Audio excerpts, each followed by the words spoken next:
There is going to be an inevitable rise in the price of ADA. Whether you choose to acknowledge this is the only question. In this video, I'm going to dive down into everything that is going on right now with Cardano and with ADA, and what I do expect to happen next as we enter 2022. As we get into this video, if you find it useful and informative, hit the like button. Really do appreciate that. If you happen to be new to the channel, then do go ahead and subscribe. Tap the bell, select all notifications, and in doing so, you will be kept up to date with everything we do here at 𝗕𝗘𝗪𝗏𝗍. If you haven't yet joined us on Discord, do go ahead. There's a link in the description down below. And we are in there every single day posting different charts and just generally talking crypto. Right, with all that said, done, and out of the way, let's actually jump on down to the desktop and take a look at Cardano. Okay, guys, so for Cardano here, this is the weekly chart. We can obviously see there's a significant pullback that's occurred here, right? It's very hard to ignore this kind of level of pullback, right? And if I actually grab hold of the price, we can kind of say, okay, from all-time high of $3.10, if I just get that highlighted, it's approximately there, down to the low areas, we lost 61%. That's a significant pullback, right? But that in itself actually basically presents an opportunity, okay? And I'm going to go through what that looks like in a moment. But before I'm going to go through the charts, I do want to kind of highlight a couple of things.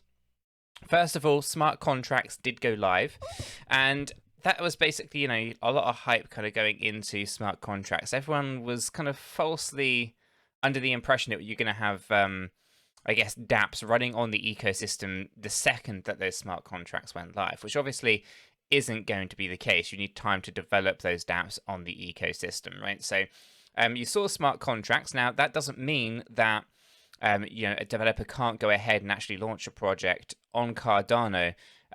You know, they can use the smart contracts as they are, but there's going to be a lot of work that's going to be required by that developer or a group of developers. They're going to have to do a lot of work to basically integrate their dApp into websites and various other parts of Cardano, etc. Right? And that, you know, when it comes to wallets and websites and things, you know, those are the things that are really important from a use case and a user point of view, right? You need to be able to use the dApp at the end of it. So you'd have a lot of work as a developer to kind of make all of that kind of functionality work as intended. Alternatively, you can wait for the PAB to be launched. Now, the Plutus application backend, which is this one here. This basically allows a lot of standardization on the smart contracts. It allows for developers to basically utilize the tool set that is the Plutus application backend, or PAB. And basically, you know, integrate with wallets, integrate with websites without having to do a lot of that upfront hard work, right? Now, I'm not going to talk about all of this in detail in this video, but I will link this into the description, so if you want to, you can check this out as well. It goes through a lot of the detail.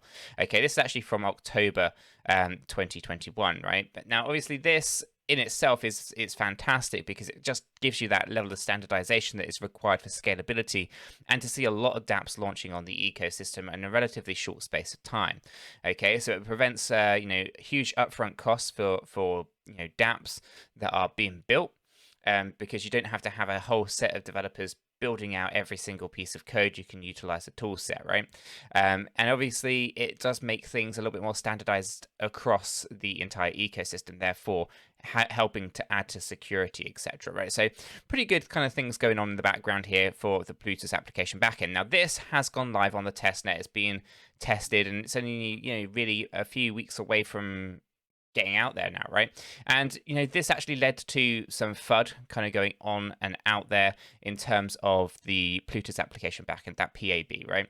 Which obviously did cause Hoskinson to kind of comment on it all, right? Because you know, the people were saying that the scalability or upgrade that would be required to deploy the PAB would cause issues from a security point of view, and etc. Now, obviously, that caused a lot of FUD in the space. We've seen a lot of narratives in the space as well form. You know, Cardano's dead, it's a ghost chain, nothing's built, all the usual kind of nonsense that you hear. And, well, whilst all that was kind of going on, another narrative was also forming. You know, that narrative was, buy Solana, it's got so much more on it than Cardano, which, you know, simply you know, has concerns in itself. And we went through this yesterday's video where, you know, I sold Solana at $185 as per my technical target, and Chris has finally come to the conclusion that he needs to sell his Solana. Now, I don't know if he's actually done that or not yet, but there was this interesting narrative that was forming, right? It was basically Cardano bad, Solana was good.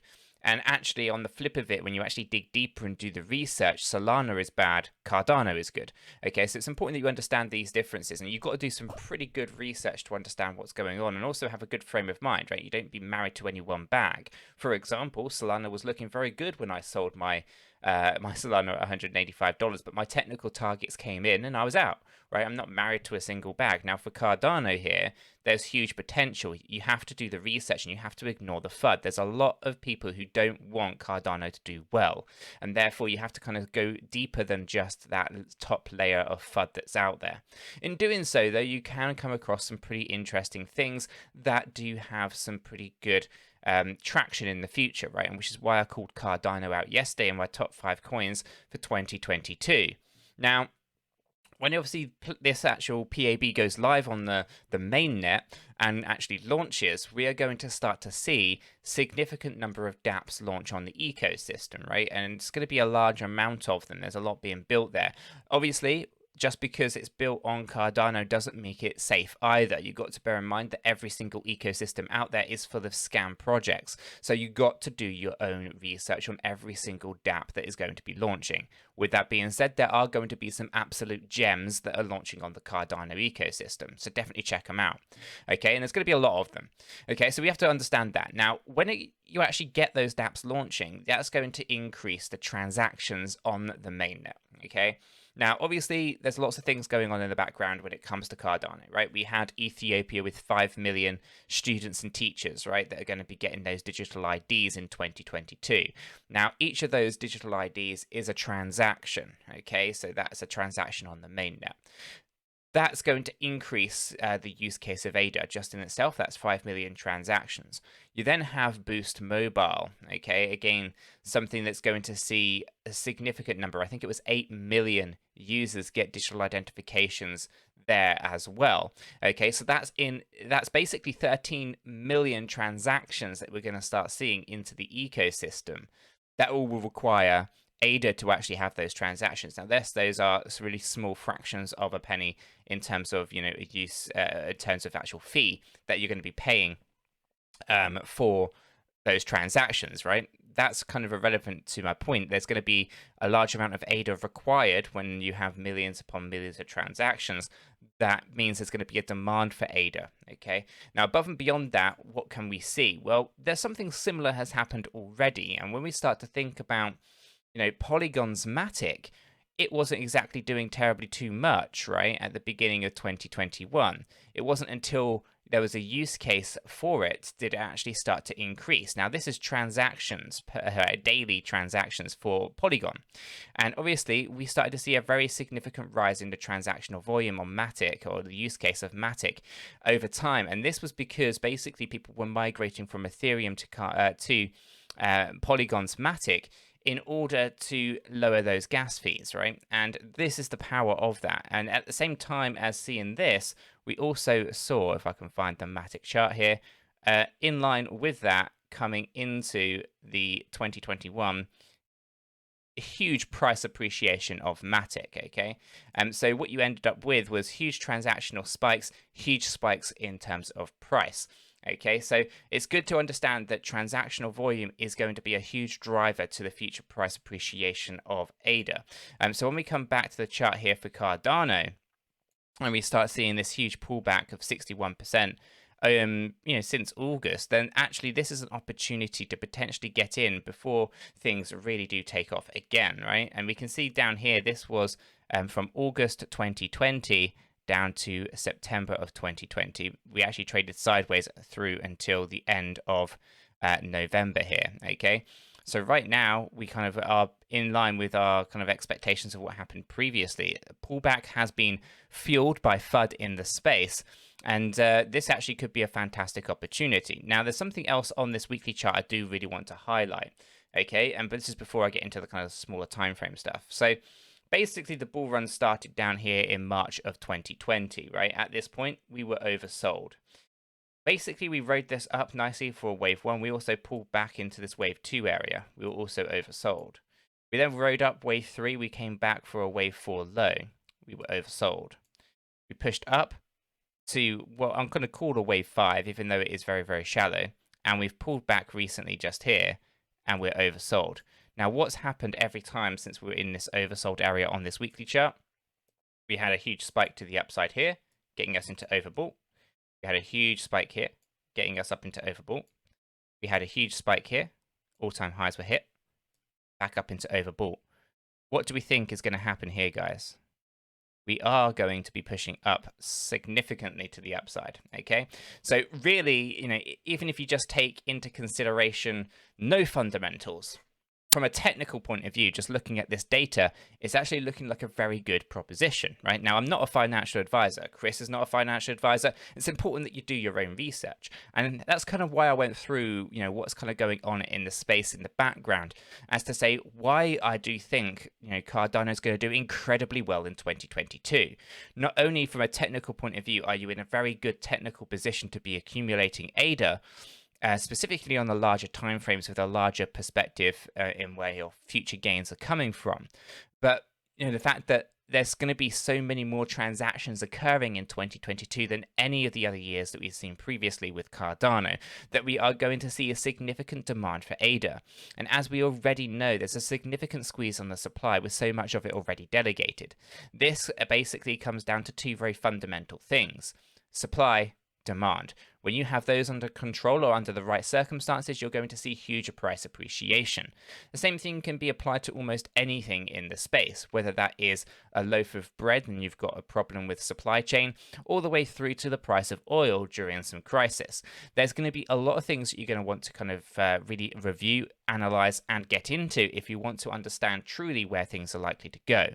Ultimately, we're waiting for the birth of a new trend. That's how I see this. We had that high area up here at $3.10. And then this significant pullback. This significant pullback, I believe, is now a shift in change in trend. We were targeting out at $11 as per the previous few waves. And now I think actually this is likely to go a little bit higher.